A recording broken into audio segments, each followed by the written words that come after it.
Good morning, everybody. This is Kim Dahnke coming to you live from the Shibboleth studios in Kennesaw, Georgia. Today is Thursday, November 4th, 2021, and we're playing the game of life. And I'm going to tell you how many days we've got left. Can I remember? I just looked it up. 58.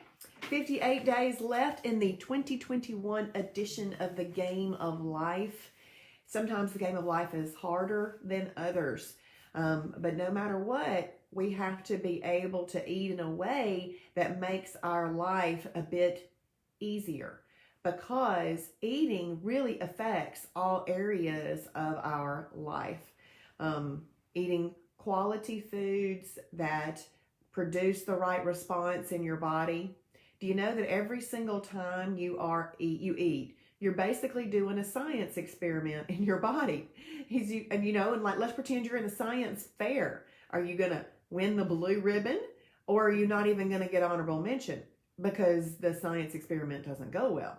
So eating is a science, and there is an art to it. And I teach that every single night in Fast Track. So I am hoping that you can join us with that. When you hop on here this morning, please say good morning, where you're watching from, and what type of Shibboleth day you are having.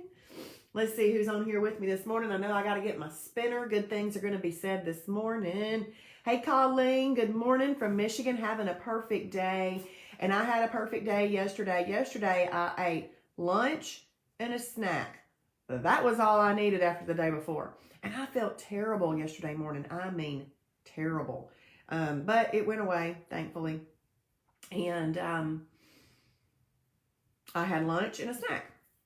And I'm back down to 138.5, which I had popped up to 141. And I was like, cool. I love it when it does that, because it just shows me it's just a snapshot in time. It's a little picture. Now, if I had continued doing that type of eating, it wouldn't have gone back down like that, but I didn't continue that type of eating. Okay, let's see.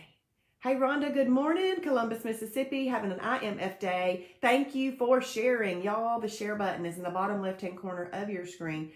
The shares that you give get us in front of new eyeballs. And in order for Shibboleth to be all that it needs to be, for all the people that we would love to be able to introduce this to, it needs new eyeballs. So your sharing is very, very important. So thank you, Diane. Let's see, Diane's down another 0.4, so almost all holiday weight is gone. Congratulations, that's awesome. Good morning, Dawn. Okay, a planned holiday for me. Still going to try making it perfect. If I cannot, sure. Oh, okay, yeah, based on where you're going. Gotcha. To get a possible holiday planned. I do that quite a bit. Hey, Charlene, good morning. Having a perfect day in Michigan. Hey, Chris, good morning. Yes, I'm a little early this morning because I've got to be somewhere. And my little doggy is ready to be in the picture. She didn't want to go outside this morning because it is cold and raining. The raining more than the cold.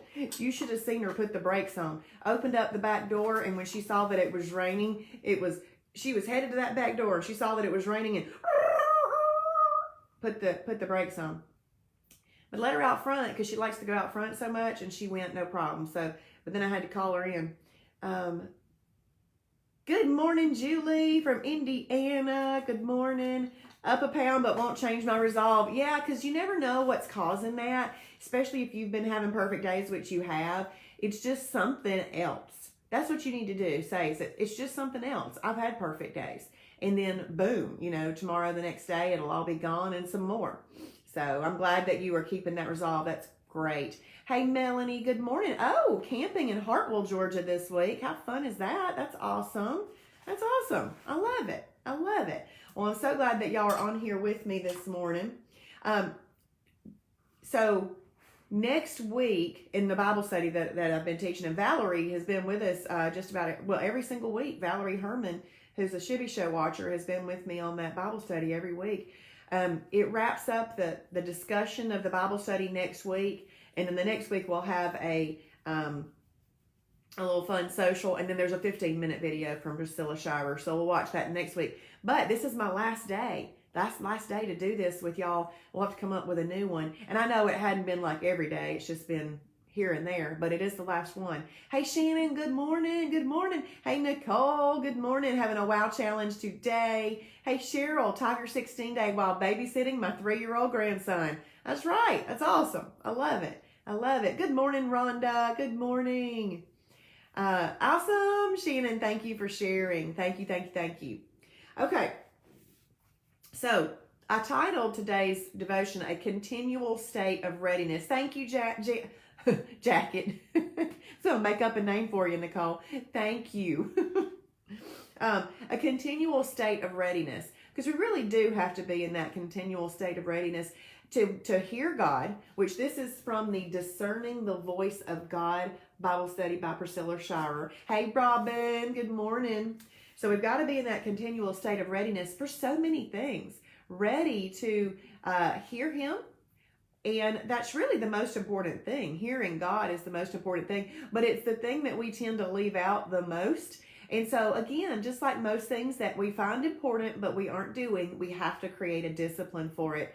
And it's really just during that prayer time that you have, giving some time for you not to have to do all the talking. And do you know what a relief it is to not have to do all the thinking and talking? Oh, good. Lord, I just get to sit here and listen for you. Okay. It's really relaxing. Y'all should do it.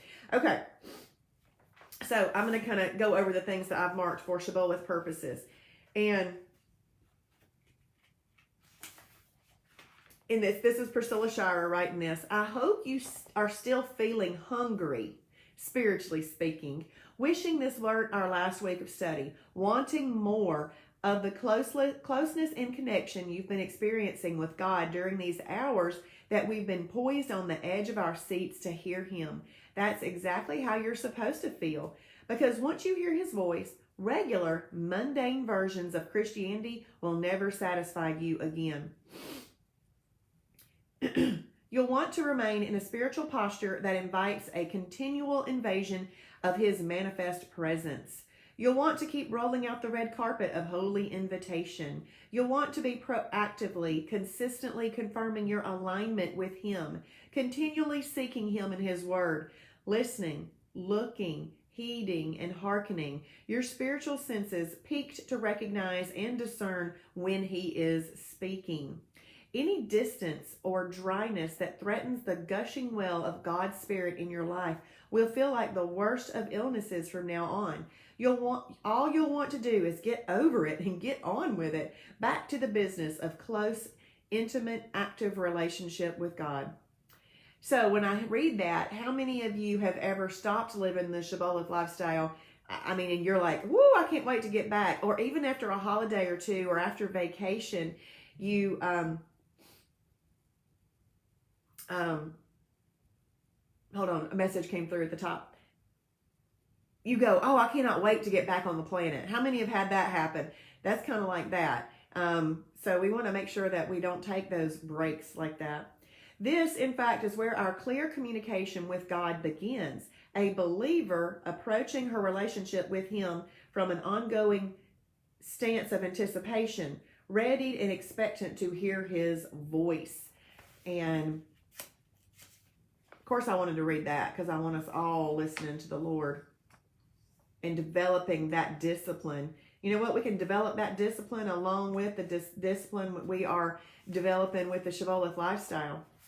So the other things that I talked about, and y'all have heard me say this watchtower thing before, but in Habakkuk's day, a military watchman minimized all distractions so he could concentrate fully on the task of protecting the city from approaching forces. Okay, so let's think about this in relationship to our eating. Let's minimize distractions, and then so he could concentrate fully on totally protecting the city. We're protecting this building, this temple, from approaching forces, the approaching forces of that Halloween candy that's still sitting there. Y'all go throw that away. Just different things like that. He would elevate himself on a tower placed strategically and intentionally so that his eyes could be peeled on the horizon.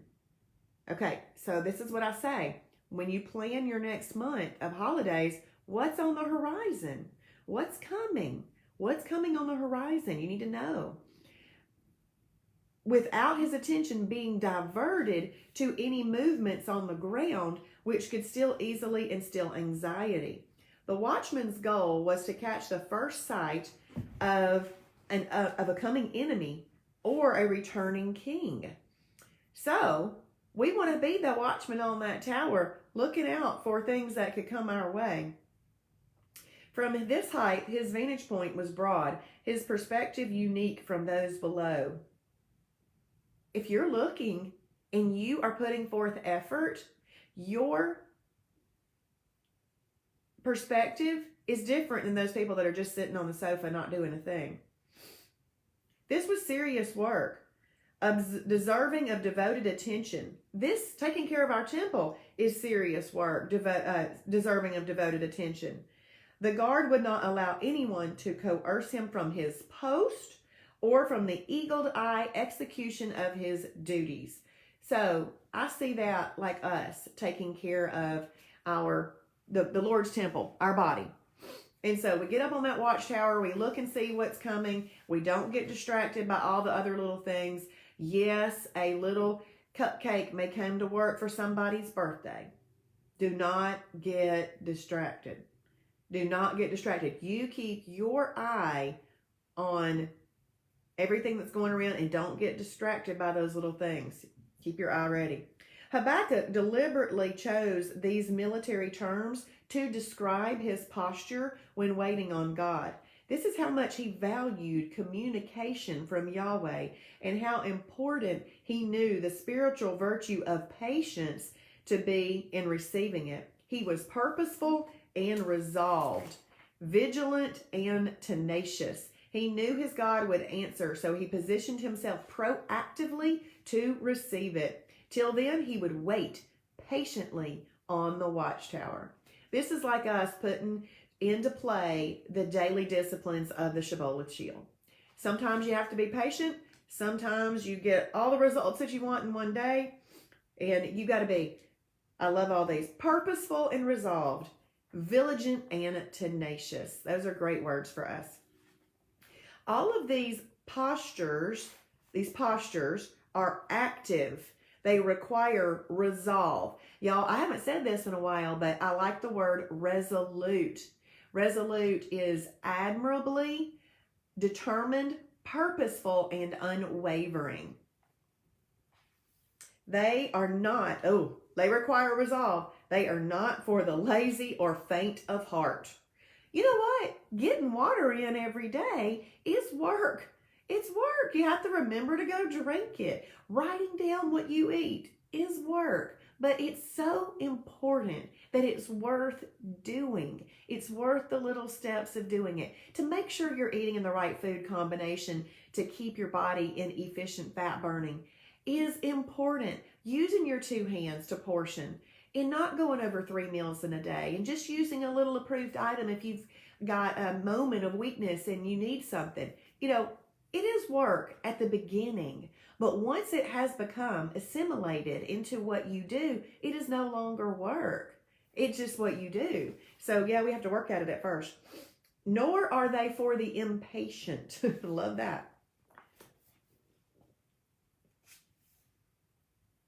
So Habakkuk wasn't budging. He was waiting on God. His posture, militant. And you know what? Somebody introduced me as militant one night about the Shibboleth lifestyle. I said, his stance strong and his resolve sure. I love it. That was awesome. That was really awesome. Okay. If I don't say so myself. Okay. Listening to God, and this is about prayer. Listening to God in prayer involves your full participation. You must engage your body, mind, and spirit. Shut out visual stimuli. Deal authoritatively with distractions. And y'all heard me say that before. Let's deal authoritatively with those distractions, all right? See, television can throw up a Burger King commercial, and all of a sudden you're like, oh, that'd be good. Let's deal authoritatively with that distraction, okay? Recognize that it is a distraction and go, no, that's ridiculous. Why would I go do that right now? That's not what I want to do. But see, that's a little distraction that we didn't even ask for. They just come, and we got to deal authoritatively with them. Put a series of shutters on the surface level of my life, holding at bay hindrances to hearing the small, still voice of God. So we've got to kind of know the things that will help us to hear the voice of God, and help us to know the things that will hinder us from hearing the voice of God. Same thing with eating. And y'all, I truly believe every single bit of this eating thing that we do helps us grow in our relationship with the Lord. I was a little concerned the other day. I was looking at, and Travis says this all the time about even the household of faith, how many overweight people there are and overweight ministers there are. I was looking at a video of some ministers, and I thought, man, I'm so sorry. How that's happened. I don't know. I mean, do they feel bad in their body? Maybe not. I don't know. I know I felt bad, 50 pounds heavier. My knees hurt more. My hips hurt more. I didn't have the desires to get up and get ready all the time like I needed to. I don't know. Does anybody else have that problem? And I just, when we carry a cross that's too heavy, which can be weight, does this all make sense, everybody? That's dragging around a whole bunch of baggage that we don't need. Let's get rid of that excess baggage, because excess stored energy is really just excess baggage. Nobody needs excess baggage, unwanted baggage. And then it talks about meditation. Meditation is a discipline because it requires me to control my desire to fill the silence with activity. I simply sit, think, and ponder. I may concentrate on scripture, but the goodness of God to me, or merely on the goodness of God himself in general. And then this page right here is a return to obedience. D.A. Carson, who I don't know who he is or she is, but they said, people do not drift toward holiness. Yeah. Apart from grace-driven effort, people do not gravitate toward godliness, prayer, obedience to scripture, faith and delight in the Lord. We drift toward compromise and call it tolerance. We drift toward disobedience and call it freedom. We drift toward superstition and call it faith. We cherish the indiscipline of lost self-control and call it relaxation. We slouch toward prayerlessness and delude ourselves into thinking we have escaped legalism. We slide toward godlessness and convince ourselves we have been liberated. That is, I need to take a picture of that.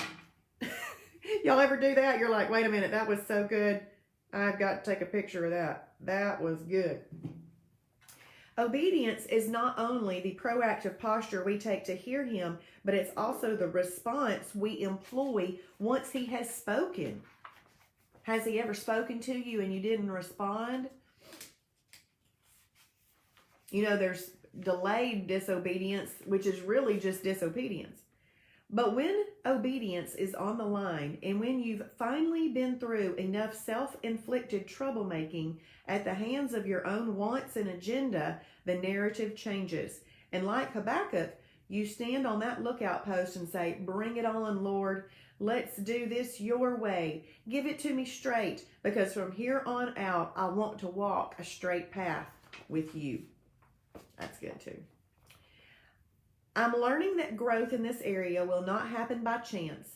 It will only come from settling my own commitment to him in advance of his direction, so that I'll be less easily caught up in my own whims. I need a prepared internal posture of submission to God's Spirit, a yes, Lord, already falling from my lips, in order to prepare me for the actions necessary to honor him on a daily basis.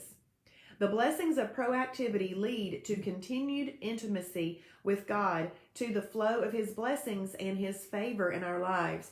Oh, let me tell you, obedience is worth it in the last day. But one thing that will really keep me encouraged as we part ways in this Bible study, I'm not parting ways with you for now, is knowing that while I'm out here continuing to learn and grow in this discipline of hearing God's voice, you'll be out there as well. And your heart and Bible open and your will surrendered and toggled toward obedience, listening. And that's the way I feel about us as a Shibboleth community. I'm not just doing this by myself. We're all doing this. You know, taking care of your body is a universal concern for people. Universal. I mean, there's not one person who has a reasonable mind that says, nope, I don't need to take care of my body. They're not reasonable if they say that. And sometimes you can't help them. Okay, let's see.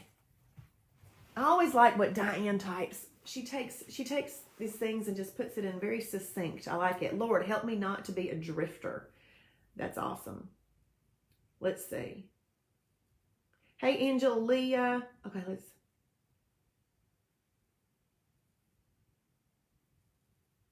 Okay, let me get back up here. Okay, November was like that for me. Too many holidays, but all flames for November. That's awesome.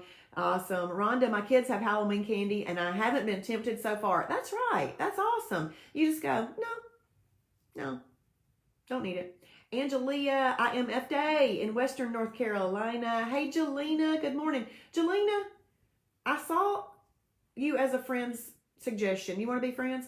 I saw you as a friend's suggestion, and it looks like we have tons of mutual friends from Premier Designs. Did you sell Premier? Okay, Jelena is having a perfect day in Cleveland, Georgia. Let's see, Chris went an event I went to on Halloween. They gave little candy and mugs, and I declined. That's right. And it is so empowering. It is so empowering. And honestly, you probably didn't need another mug either. Turn your eyes upon Jesus, look full in his wonderful face, and the things of this earth will grow strangely dim. It is true, Diane. I love it. Chris, good morning. Picked up a 30-pound bag of chicken food and realized that much was on my body. Oof. Yes. Oh, it's so true. Good morning, Valerie from Indiana. Valerie has been on this Bible study the whole time. I love that. She's having an IMF day. Chris, yes, I have lots of pictures in my phone like that. Good. Listening is obedience. Hey, Melissa, so glad that you made it. That's awesome. I'm a little early this morning, so that may have helped you out in your timing. Good morning, Daphne from Pennsylvania. Having a perfect day. Back on track after falling off last month. Well, guess what? I'm glad you're back on track. That's awesome. That's all you got to do. And if it happens again, just make that little exit shorter and shorter. And then you'll be living within the guidelines of the lifestyle. No more than 6 months in a holiday. I mean, no more 6 holidays in a month. Y'all ever do that? Okay, awesome. Well, we should be friends because I said, wait a minute. How is she friends with all these Premier people? That's pretty cool. I was with Premier for 14 years until they went out of business. But, all right. Y'all have a blessed and wonderful day, and go and journal right now. Go ahead and set your intentions for the day, and do that by journaling, because when you journal, that creates those little icons in the timing chart, and you know the timing chart is one of my favorite tools. And then if you are watching on replay, I love it when you type in hashtag Shibboleth for his glory, and y'all could hit share one more time if you wanted to. Hey, Daisy, she gets a haircut. Oh my goodness, and it's still well over 10 days away. Look at this little ragamuffin. Hey, Jeannie. Hey there. Y'all have a blessed day. Bye.